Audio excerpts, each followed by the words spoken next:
Ever notice how strange it is that society treats happiness like a hidden treasure buried somewhere at the end of an unreachable journey? We scroll endlessly through apps, hunting for the perfect snapshot, the flawless lifestyle, the ideal emotion. But here's the twist that might surprise you. People who lived over 2,000 years ago, the ancient Stoics, had already mastered a truth we're still chasing. They realized happiness isn't something you stumble upon. It's something you shape moment by moment through your mindset, your actions, and your unwavering dedication to inner fortitude. Marcus Aurelius, Roman ruler and Stoic thinker, once noted in his personal reflections, "Freedom and joy start by embracing this core truth. Some things are under our command, others aren't." Let that sink in. The most influential figure of his time wasn't obsessed with the joy of his empire. He was centered on controlling his inner reactions. This isn't about sugarcoating hardships or pasting on a fake smile. It's not about ignoring life's weight. It's about acknowledging a profound truth that has the power to shift how you experience reality. Your happiness isn't dictated by what the world throws at you. It's shaped by how you decide to face it. Right now, you might be overwhelmed, maybe by your job, personal struggles, finances, or health. You could be exhausted from trying to meet the relentless expectations of perfection and success. But what if I told you that some of the most revered thinkers in history dealt with these very same burdens? And what if I said they developed clear, practical steps to cultivate peace and strength right in the middle of life's storms? The Stoic way isn't about shutting off emotions or becoming indifferent. It's about staying fully engaged with what really matters: your values, your choices, and the search for meaning in each breath. It's about actively cultivating joy, not because life hands it to you easily, but because you've developed the resilience to choose it despite what life brings. Most people wait around for joy to show up. They think, "I'll feel happy when I get that job, when I meet the right person, when I have enough saved, when everything finally lines up." But the Stoics uncovered something radical. Joy isn't a final destination. It's a skill you practice every day. It's deciding where to put your attention, what to let go of, and how to move forward no matter the circumstance. Take Epictetus, who started life in chains and rose to become a revered Stoic teacher. He said, "What matters isn't what befalls you, but how you handle it." He wasn't offering theory. He spoke from a deep understanding of what it means to endure, to struggle, and to still rise with strength. So today, I'm offering you 5 Stoic insights that can change the way you experience life. These aren't abstract ideas. They're immediately usable tools, each one focused on helping you build lasting joy and emotional clarity. Together, they form the bedrock for a fulfilling life. This isn't a journey of changing the world around you. It's about transforming the way you meet it. It's about realizing you hold more power over your joy than you've been led to believe. It's about learning to walk each day with intention, no matter the storm. Before we explore these transformative tools, I want to ask something of you. If this message resonates with you, if you're ready to stop waiting for happiness and start crafting it, go ahead and hit that like button. Leave a comment below, naming one thing you're choosing to take control of. Share this video with someone who needs this perspective. And don't forget to subscribe. We're building a community that's committed to meaningful growth. Stay tuned through every section of this video. Each insight builds on the last. And by the end, you'll have a complete blueprint for daily peace and inner mastery. The Stoics believed that philosophy wasn't just for reading, it was for living. And today, we're about to prove they were right.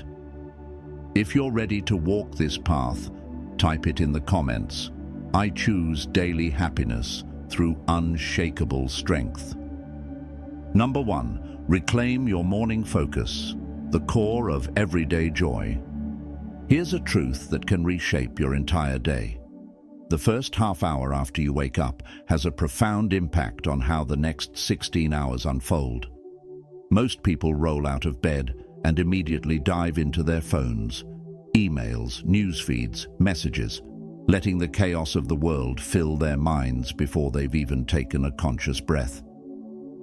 But the Stoics saw the early morning as sacred space, a crucial window where you either plant seeds of calm or open the door to turmoil. Marcus Aurelius had a specific ritual that he recorded in his private writings. He reminded himself each morning, "Today I'll encounter selfishness, ingratitude, arrogance, dishonesty, envy, and bitterness." Now, before you call this pessimistic, listen closely. He continued, "But I've come to understand the beauty of goodness and the ugliness of vice, and I know that the person acting wrongly is still kin to me." This wasn't negativity, it was mental readiness. He wasn't fantasizing about perfect days. He was preparing for reality. He was choosing understanding over blind expectation. He was anchoring his mood before the world could pull it off course. Reflect on your mornings. Do you wake up rushed, anxious, already behind before the sun is fully up? Do your thoughts immediately jump to your responsibilities, worries, and everything that could possibly go wrong? Or do you deliberately shape your mental state for what lies ahead? Stoic morning discipline isn't about apps or intricate schedules. It's built on 3 basic but transformative actions. First, accept that challenges will arise. That's part of life. Second, remind yourself that you have the strength to meet them.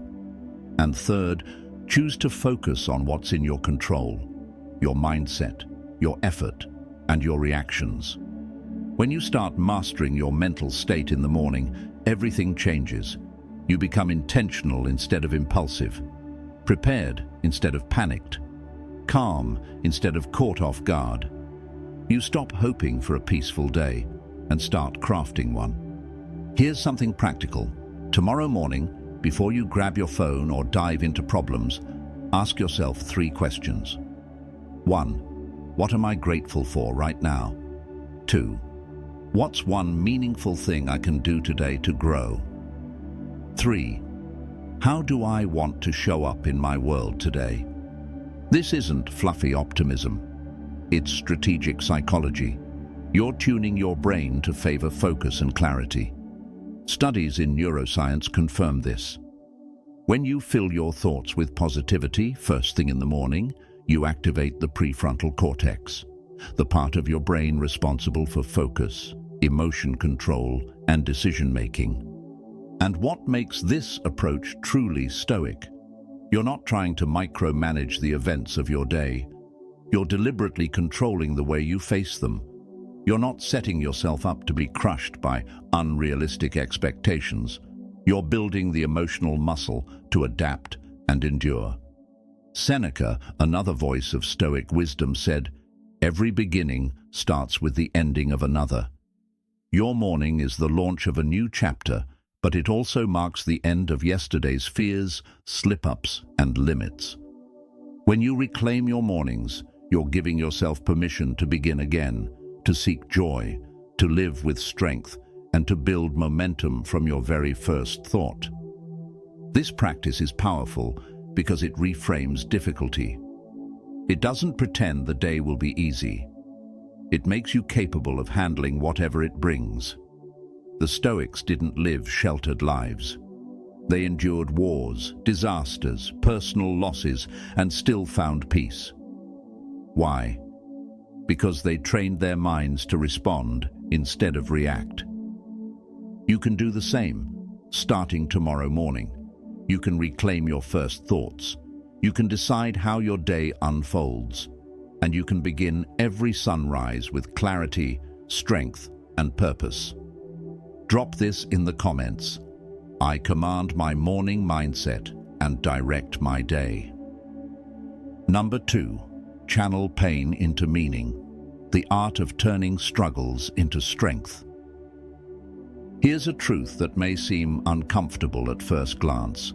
The moments in your life that test you the most are often the very ones that spark your greatest growth and lead you to the deepest form of happiness. It sounds like a contradiction. We're taught to seek comfort, to avoid pain, to strive for ease. But the Stoics realized something profoundly different about the human spirit. We are not designed to thrive solely through ease. We evolve, develop purpose, and even find moments of joy through how we endure and respond to life's hardest trials. Epictetus, who suffered enslavement and physical impairment, urged his followers not to preach their beliefs, but to live them. He wasn't sharing a theory from a safe distance. He was speaking from the trenches of hardship. For him, life's painful experiences weren't detours away from happiness. They were the foundation on which emotional resilience and purpose were built.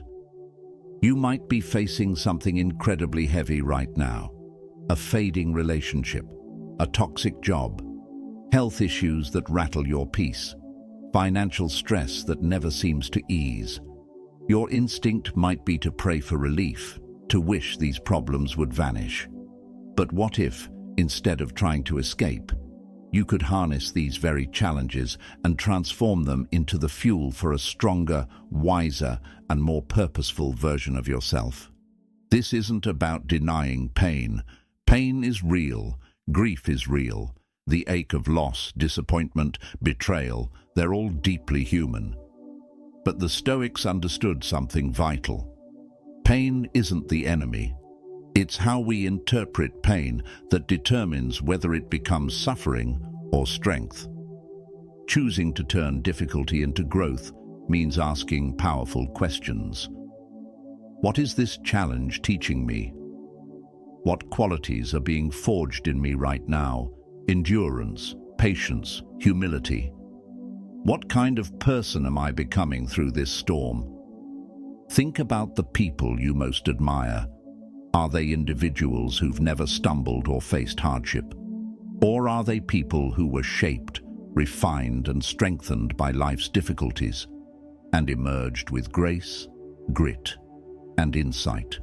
Viktor Frankl, who survived the horror of Nazi death camps, echoed Stoic truths when he wrote, "Everything can be taken from a person, but one thing, the final human freedom, to choose one's attitude in any circumstance." Even in hellish conditions, he found meaning. He didn't escape suffering. He used it to cultivate clarity, purpose, and hope.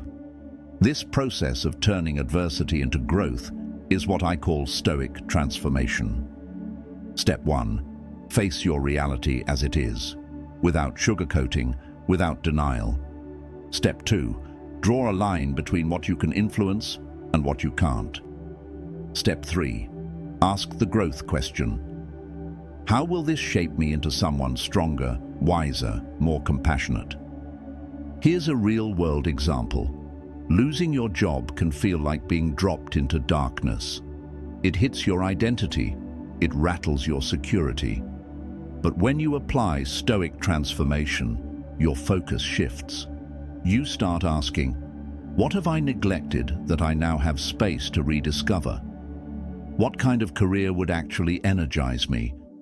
How can this setback realign me with a deeper purpose?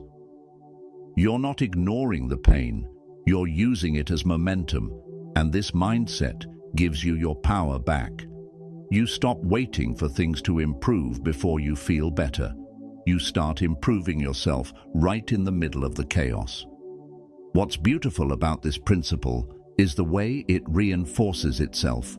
Each time you respond to adversity with strength and self-awareness, you gain more confidence in your capacity to face the next challenge. You start to see that hardships aren't interruptions to your happiness. They're tests that reveal the depth of your character. This is what Nassim Taleb calls being anti-fragile. You don't just survive pressure, you grow stronger from it. You develop what the Stoics called the discipline of desire, the ability to align yourself with what is, rather than endlessly wishing for something else. Once you embrace this truth, everything shifts. You stop fearing pain. You stop resenting life's twists. You start accepting that every challenge can become a stepping stone toward a more powerful self. The Stoics weren't armchair philosophers. They were human beings, facing war, exile, loss, illness, and betrayal. They created these principles not because life was kind to them, but because it wasn't. And still, they found peace. You can too. The next time life throws something unexpected your way, resist the urge to ask, "Why me?" Instead, lean into the Stoic lens. What strength is being called out of me right now?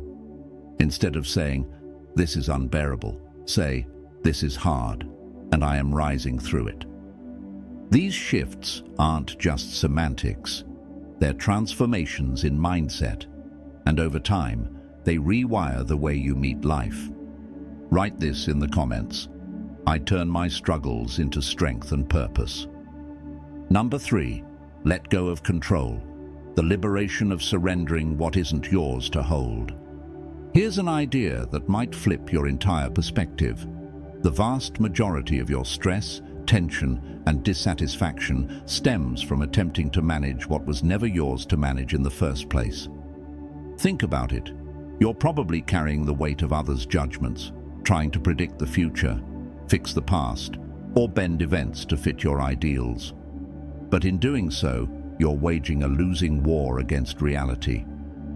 The Stoics saw this clearly. Epictetus described it simply, yet powerfully. Some things are up to us, others are not. That's it, the Stoic split. On one side, you have your beliefs, your drive, your values, your inner world. On the other, everything else, people's actions, the weather, what happened yesterday, what might happen tomorrow, all outside your control. Now think about how much energy you pour into that second category. How often you replay old conversations. How often you obsess over future outcomes. How often you let your joy hang on someone else's reaction or on events aligning perfectly. This isn't peace, it's paralysis. But here's the paradox that sets you free. The moment you stop clenching so tightly, the moment you surrender your illusion of control, you gain real power, the power to govern your own mind, your own reactions, your own presence. Even Marcus Aurelius, who ruled one of history's mightiest empires, understood this. In his quiet moments, he wrote to himself, "Stay rooted in the present." Not because he lacked authority, but because he realized no amount of power could change what had already happened or guarantee what was to come. His strength was in now. Picture a common scenario. You're stuck in traffic on the way to an important meeting. The you of the past might grip the steering wheel, rage boiling, honking, checking the clock obsessively. But the Stoic you breathe, you recognize, the jam isn't yours to fix. You can't make the cars move. What you can control is your breath, your thoughts, your attitude. You use the time to reflect, to breathe, maybe to learn something. And suddenly, you've shifted from frustration to mastery, not of the situation, but of yourself. This is what real surrender looks like. It's not defeat, it's not giving up, it's strategic focus. You're no longer wasting life trying to push immovable objects.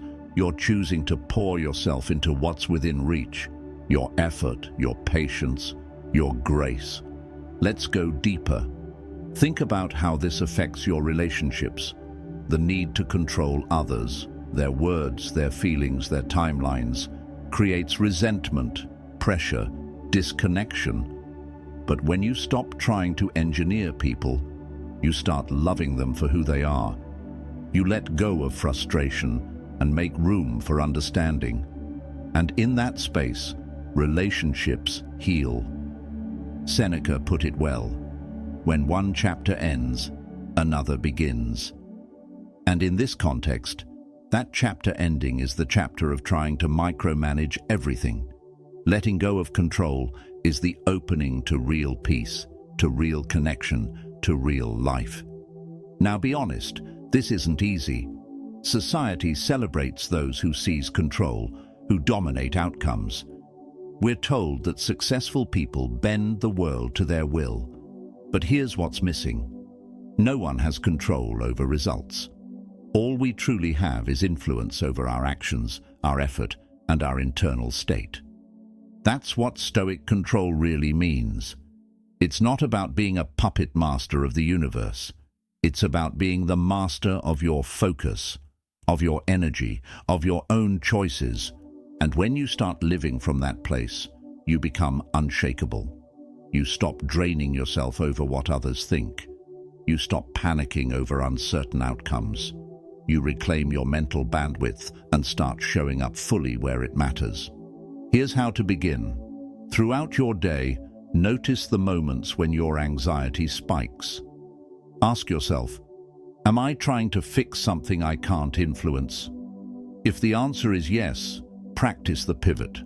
Shift your attention to what you can affect in this moment. You can't decide if someone hires you, but you can prepare your heart and your mind to give your best. You can't force someone to like or understand you, but you can speak your truth with clarity and kindness. You can't control how your plans unfold, but you can control how flexibly you adapt. This shift is not about weakness, it's about precision. You're becoming laser-focused on the areas where your power is real. And in doing so, you become more effective, not less. You pour your effort into where it will matter. You stop burning energy in the wind. Drop this in the comments. I release what I can't control and reclaim my inner peace. Number 4, cultivate a grateful lens, the daily practice that awakens joy. Here's a powerful shift that can alter how you feel every single day. You are already surrounded by more reasons to be joyful than you can possibly count, but you've been trained to overlook them. At this very moment, as these words reach your ears, your life is overflowing with quiet miracles you've stopped noticing. Your heart is beating without you having to command it. Your lungs fill with air moment after moment. Your eyes decode the world's colors, textures, and expressions. Your brain connects thoughts, feelings, memories, and dreams. But what do most of us focus on? The one thing that's missing. The next goal, the thing that went wrong, the comparison that makes us feel less than. The Stoics knew this flaw in human nature well, but to them, gratitude wasn't just a pleasant feeling, it was a discipline, a daily tool for training the mind to see abundance, especially when life felt scarce or uncertain. But let's be clear, Stoic gratitude wasn't just about jotting down lists of nice things. It wasn't a feel-good exercise for good days. It was a deep philosophical orientation, a decision to see value even in the mundane, even in the painful, even in what others might miss entirely. Marcus Aurelius wrote, "When you wake each morning, reflect on the honor it is to breathe, to think, to feel, to love." Notice, he didn't say, "when you're winning," or "when life is going well." He said, "every morning." Because for the Stoics, gratitude wasn't conditional, it was foundational. But here's where it becomes truly life-changing. The Stoics practiced something called negative visualization. Seneca would often suggest imagining the loss of the things you cherish, your health, your home, your loved ones. Not to induce fear or sadness, but to trigger awareness, to break the spell of numbness that routine creates, to awaken reverence for what we take for granted. Think for a moment about the people closest to you, the ones you speak to daily, or even argue with occasionally. Now picture your life without them, not as punishment, but as perspective. The ache that rises in your chest when you imagine that loss. That's dormant gratitude, suddenly awake, reminding you not to overlook what matters. This isn't morbid, this is clarity. When you regularly reflect on impermanence, you stop sleepwalking through life. You stop rushing past beauty. You begin to realize that even an ordinary day is an extraordinary gift. And Stoic thankfulness didn't stop at good fortune. It extended into hardship. Epictetus taught that everything you encounter is a lesson, a chance to build patience, strength, wisdom, or love. So when facing trials, the question becomes, what is this teaching me to appreciate? Maybe a tough conversation teaches you to be thankful for the courage to speak your truth. Maybe a health scare deepens your appreciation for the body you inhabit. Maybe a loss reminds you of the capacity to care deeply. Gratitude isn't about pretending suffering doesn't hurt. It's about recognizing the growth that can rise from how you meet that pain. Here's a simple but powerful evening ritual. Before bed, take 5 minutes and name 3 specific things from your day that you appreciate. But don't stop at naming. Feel them. Reflect on how different your day would have been without them. Start with something major, your ability to walk, to eat, to rest safely. Move to something medium, a warm conversation, a piece of music, a kind gesture. End with something tiny, the sound of birds in the morning, the taste of your coffee, the fact that your body kept you alive without complaint. This isn't just a feel-good practice. Neuroscience confirms that daily gratitude reshapes your brain. It strengthens neural circuits for joy and weakens the ones responsible for negativity bias. It literally trains you to find light in the dark. But there's something deeper. When gratitude becomes your default lens, you stop chasing happiness somewhere in the future. You stop waiting for everything to be perfect. You begin to fall in love with life as it is. You see through the illusion of lack and rediscover the wealth of what you already possess. The ancient Stoics knew suffering intimately.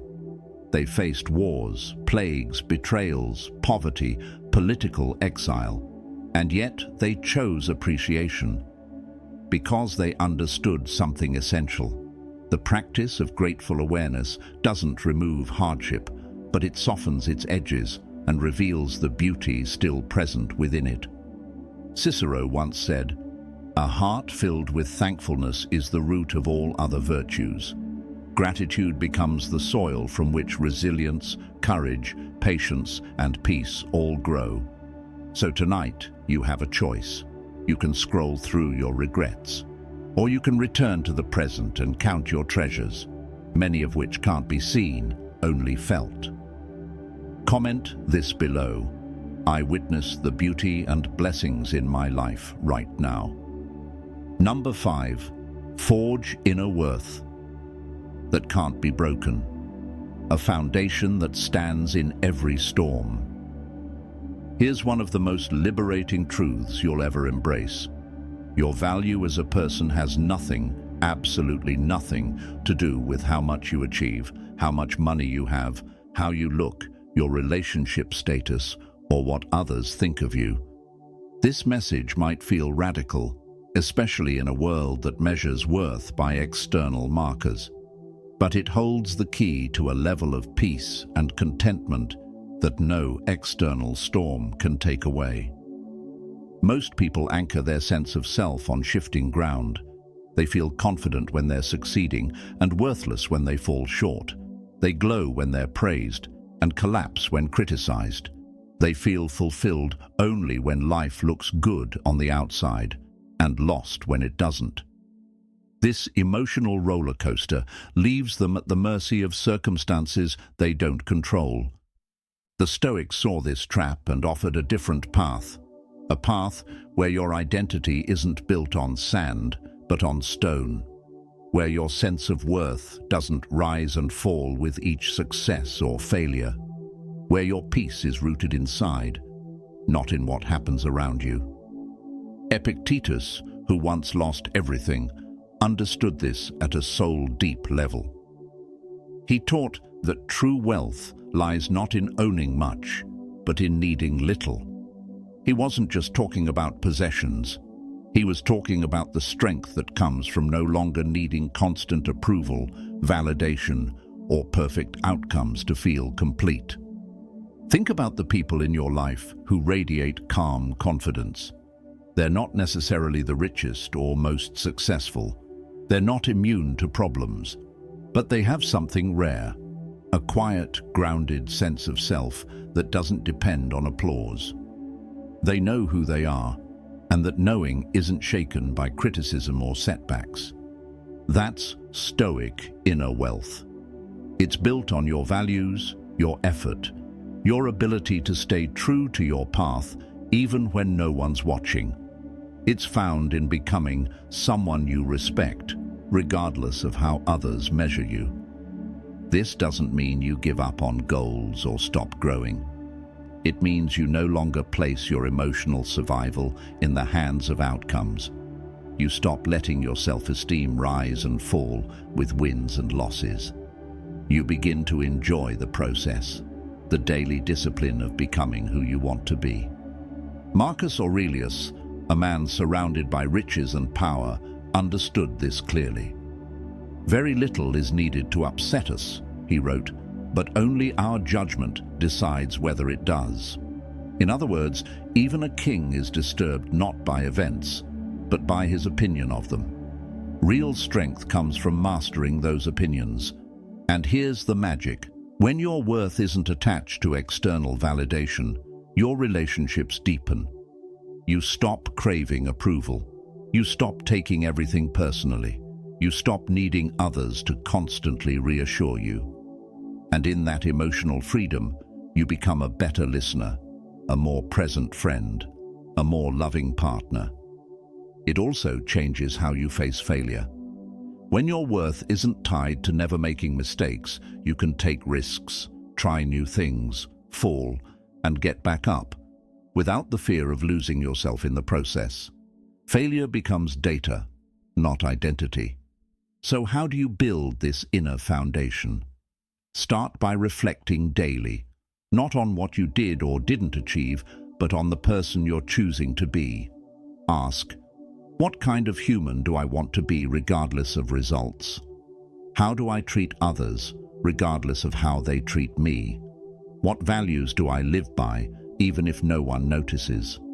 Seneca put it best when he said, "Anyone who ties their happiness to fate becomes a slave to chance." If your joy is dictated by fortune, you're forever unstable.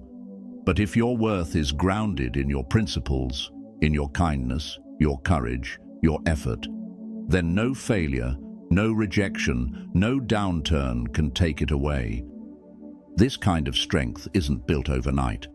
You've likely spent years, maybe your entire life, chasing validation, comparing, performing, proving. Rewiring that takes intention, repetition, and compassion. So begin small. Identify one area where you've been outsourcing your worth.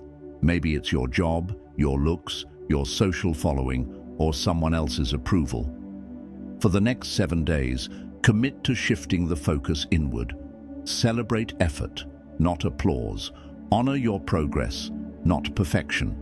And when things go wrong, remind yourself, I am still worthy. I always have been. Your value was never in question. You were born with it, a human being with limitless potential for growth, love, and impact. The world may try to convince you otherwise, but the Stoics knew, no external blow can shake an identity built from the inside out. They didn't live easy lives, but they built something stronger than success. They built resilience, character, and peace that no chaos could touch. And so can you. You can choose to build a self-worth that doesn't crumble in the face of rejection loss, or challenge. One that stands even when the winds of life howl at your door. And here's the final paradox. When you no longer chase approval, you often begin to receive more of it.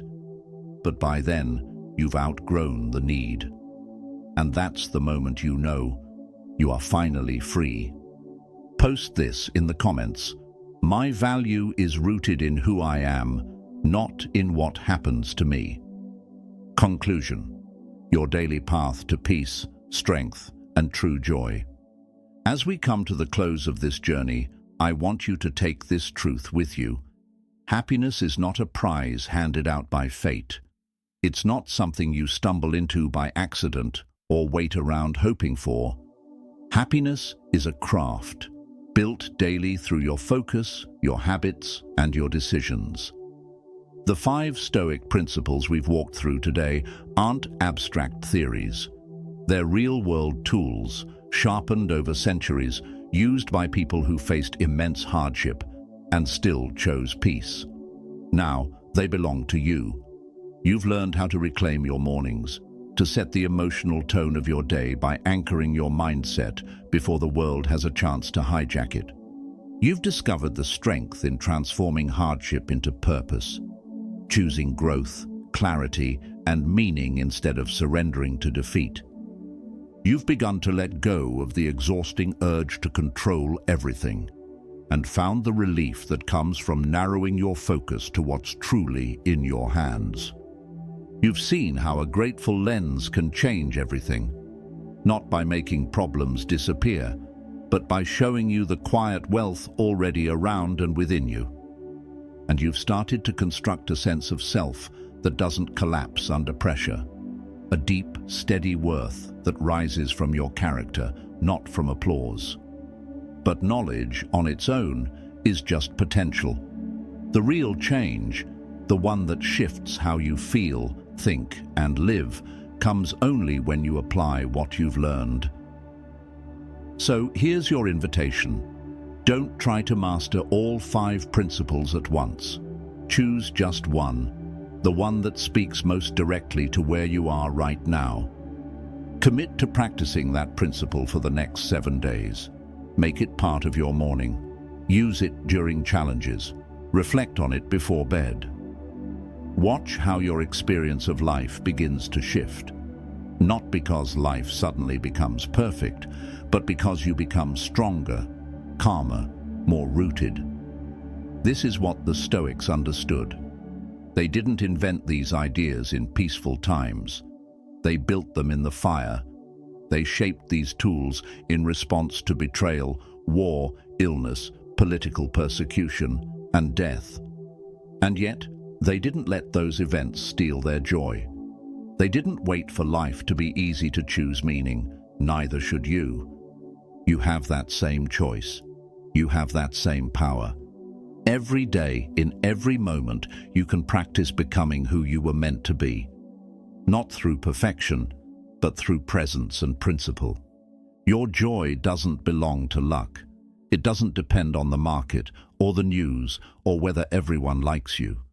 It belongs to you, in your discipline, in your mindset, in your ability to live from the inside out. So take that power, use it.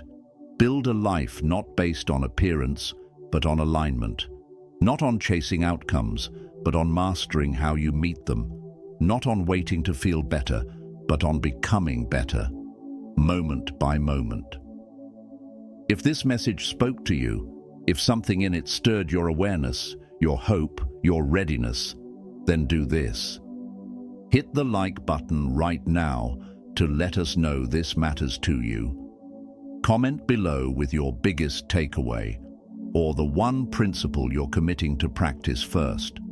Share this video with someone you care about, someone who deserves to feel strong again, and subscribe, because we're building a space where people like you and I keep showing up, keep learning, and keep growing from the inside out. One final reminder before you go: life doesn't hand happiness to you. It gives you tools, and what you do with them, Every morning, every challenge, every small moment is what defines your freedom, your strength, and your joy. So go out there, practice your peace, train your mind, strengthen your soul, and choose happiness, not someday, but today. Every single day, you have the power to build a life of wisdom, clarity, and inner calm. Say it in the comments. I choose daily joy through discipline, clarity, and inner strength.